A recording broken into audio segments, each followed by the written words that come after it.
I've worked with thousands of people from all over the world. I've seen so many students come to class, spend huge amounts of money on teachers and textbooks, but never actually become confident, fluent speakers. In this video, I'm going to explain the 3 skills you need to speak English and stop you from making the big mistake that keeps most people from ever being fluent.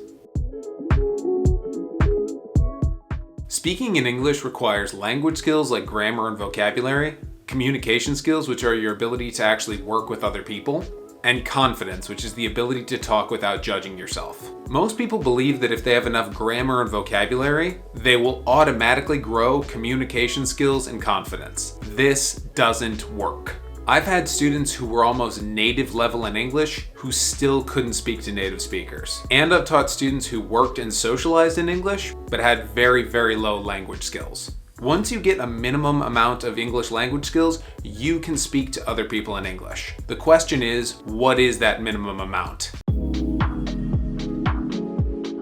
In my experience, people think about fluency in a language the wrong way. They think it's like filling a bucket with grammar and vocabulary. Once they fill the bucket up enough, suddenly they can talk to anybody about anything. This isn't true. Fluency is much more like filling up thousands of shot glasses. Each glass is a different conversation topic or grammar structure. Your level of English is measured by the number of conversations you can have. And you can be completely fluent in one area and completely ignorant in another. I know people who are fluent when they talk about work, but they can't describe their hobbies at all. I know one guy who can only speak when he's ordering food in a restaurant. I know one woman who's completely fluent in English, but she doesn't know the English names for any animals, like, at all. It was weird. The cool thing about shot glasses is you can become fluent in one area really quickly. With 1 or 2 hours of studying, you can get all the grammar and vocabulary you need to go and order food at a restaurant, meaning you can be fluent in that one conversation. If you're fluent in that one conversation, you should be able to go out into the world and talk to native speakers in the restaurant context. However, if your restaurant shot glass is full, but you still can't go to a restaurant and order food, you might have a communication problem. 2 of the most common communication problems I hear are, I can't understand native speakers, or I forget all my words. I have studied and gotten to conversation level in 5 different languages. For me, the fastest way I've solved both of these problems isn't by going back to class, but by forcing myself to have more conversations with native speakers. After you have 50 bad conversations with a native speaker, you stop caring if they think you're dumb. You think you're dumb. But because you stop caring, you start relaxing. Because you're relaxed, you stop forgetting all of your words, and when you do forget a word, you can think of other ways to explain the same idea. When you start to relax, you also get better at listening, but in those 50 bad conversations, you develop another skill that people don't talk about. You start to understand context clues. When you're in a supermarket, you may not understand every word the person said, but you can see it's time to pay. You go to a restaurant, the waiter says something blah blah blah drinks. You can guess that he's probably asking if you want drinks. In my experience, most people don't understand every word in a foreign language. They understand enough to have a conversation. I can have a super long conversation where I only understand a few words, but it's enough to understand what they mean. Think about it like this. Going to English class is like doing drills in football. Talking to native speakers in the real world is like playing a football game. You need both to succeed. However, maybe you know this. Maybe you would like to talk to native speakers, but the idea is so frightening you just can't. If this is your issue, you have a confidence problem. The dictionary definition of confidence is certain in your ability to do something. This is a terrible definition. If you can only have conversations where you're certain you will succeed, you will never improve. Instead, I define confidence as being able to accept where you are and doing what you need to do to improve. For example, my listening skills are terrible. It's very hard for me to understand other people when they're speaking. I use a lot of context clues. Instead of getting angry with myself, which never helps, or avoiding conversations so I don't feel like a loser, I go and have conversations with people, but I ask lots of questions so I'm forced to develop my listening skills. I look at the problem without judging myself or getting upset, then do what I can to fix it. Here are some of the mentalities and tools I use to get confident when speaking.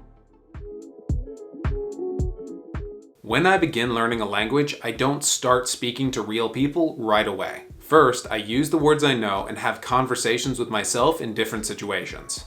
I imagine having a conversation in a grocery store and speaking for both people. I imagine having a conversation with an attractive woman at a bar in the foreign language. I imagine joking with people on the subway in a foreign language. In my head, I always imagine positive conversations and things going well. The cool thing is, your brain actually can't tell the difference between an imagined conversation in your head and a conversation in the real world. So visualizing and practicing having good conversations in your head can help you do it in the real world. This is my favorite technique for becoming more confident when speaking. Most people don't judge themselves by their current language level. They judge themselves by where they want to be. When you do this, you always feel like a failure, even if your language level is very high. To fix this, I lower my standards to almost zero. When I'm speaking to people, if I say something and they understand it, I count that as a win, even if I only say 3 words and make 10 grammar mistakes. When I lower my standards, I always feel like I'm winning. When I feel like I'm winning, it's much easier to talk to people. And because it's easy to speak to people, I do it a lot and my level increases way faster.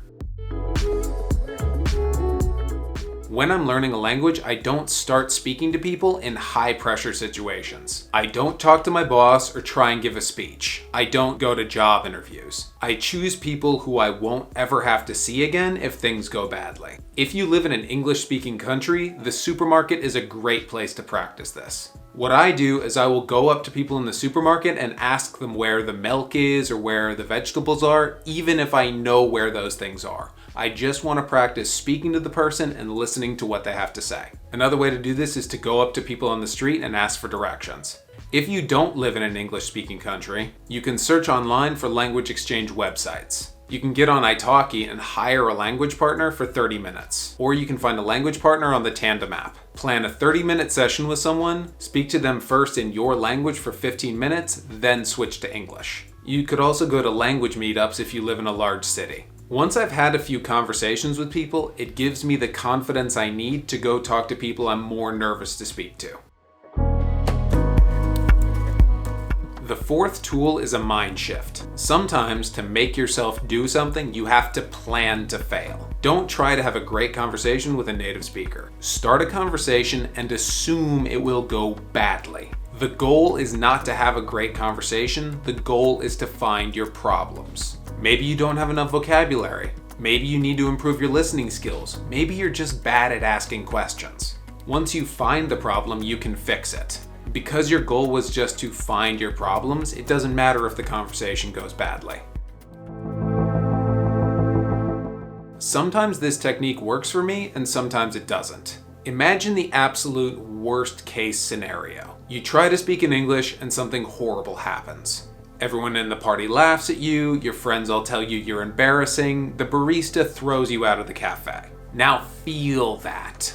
Could you survive that experience? Could you wake up the next day and try to speak English again? Would you let that worst case scenario stop you from living your life? No, you wouldn't. So if you can survive the absolute worst case scenario, you can probably survive a slightly embarrassing conversation.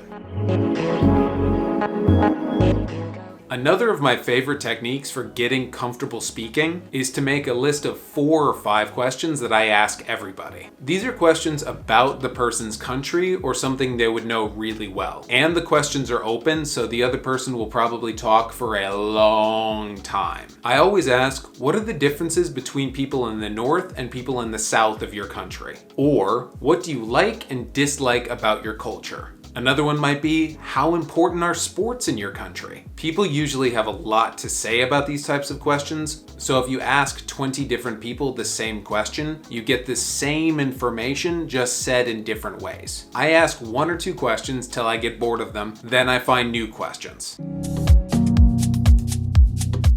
There is a chance that none of these techniques will work for you. Sometimes there's a deep reason we're scared to do things like talk to people in English.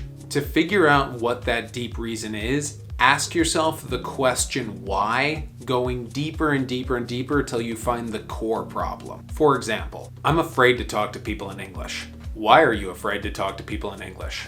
Because if I make a mistake, they'll laugh at me. Why would they laugh at you? Because I'll look stupid. Why is it bad if you look stupid? Because it will prove that I am stupid. Usually the reason you can't do something is a deep, deep fear you subconsciously feel. There's a voice inside you with a message like you can never succeed or you're a loser. You might be afraid to speak because if you make a mistake, you feel that will prove the voice is right about you. That voice is a liar. Making a mistake in English doesn't prove you're stupid or weak or a loser. It shows that you're a human and you're trying to grow. Once you realize what the voice is saying, ask yourself, does making a mistake in English really prove that I'm a loser? Does it prove that I can't succeed?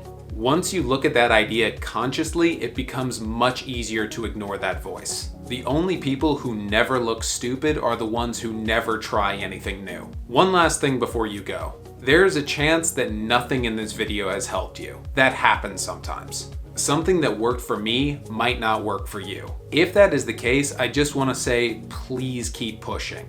There is a solution to your problem. If you keep looking, you will find it and you will be able to speak confidently and fluently in English. Good luck.